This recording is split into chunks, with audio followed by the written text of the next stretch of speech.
Hi, my name is Emily, and this is my microeconomics and faith video. I chose the topic of monopolies, and I'm going to explain a little bit about what they are and how they apply to a biblical worldview. I chose this topic because I think monopolies have a stigma of like having a sense of greed or storing up treasures on earth or that kind of thing. And I want to look at why we associate those two things together, and how Christians can look at it through a biblical worldview. So first off, the textbook defines a monopoly.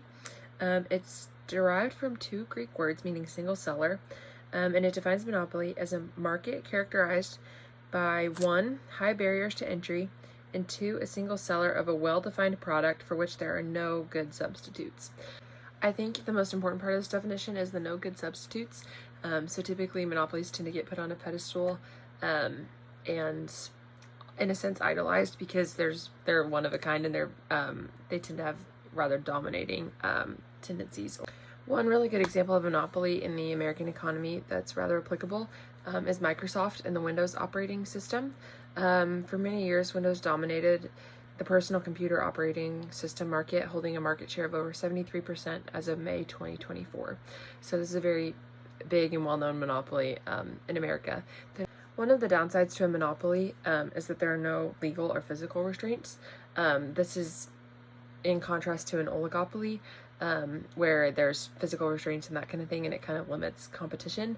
But with monopolies, there are no restraints like that or anything. So from a consumer perspective, this is a bad thing because it drives the prices up.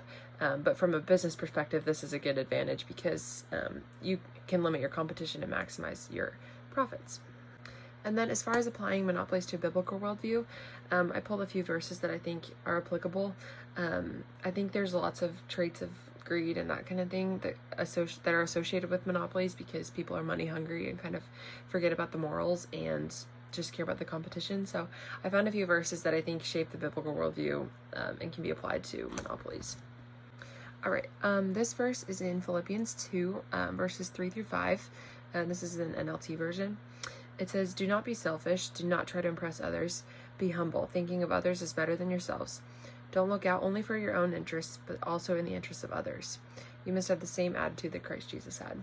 I think this is applicable to monopolies because oftentimes owners of monopolies or firms or whoever is in charge can be greedy and lack humility and that kind of thing. And I think it's important as Christians to abide by that, to live as Christ Jesus would, and look out for the interests of others as well. And then another good verse that I thought was applicable is Colossians 3:5. This is halfway through the verse. It says, "Don't be greedy, for a greedy person is an idolater, worshiping the things of the world." And I think money is definitely a thing of the world, and it's very easy to get swept into that and kind of lose focus of why we're all on this earth, which is not for money, leads me to my next verse, which is very popular, Matthew 6:19.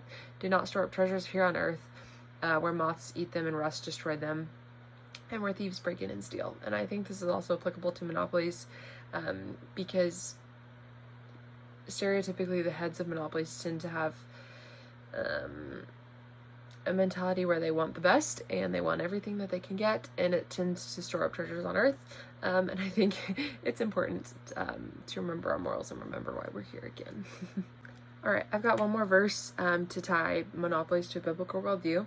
This one I think is the most important and gets my point across the best. This is 1 Timothy 6, verse 10, and it says, "For the love of money is the root of all kinds of evil, and some people craving money have wandered from the true faith and pierced themselves with many sorrows."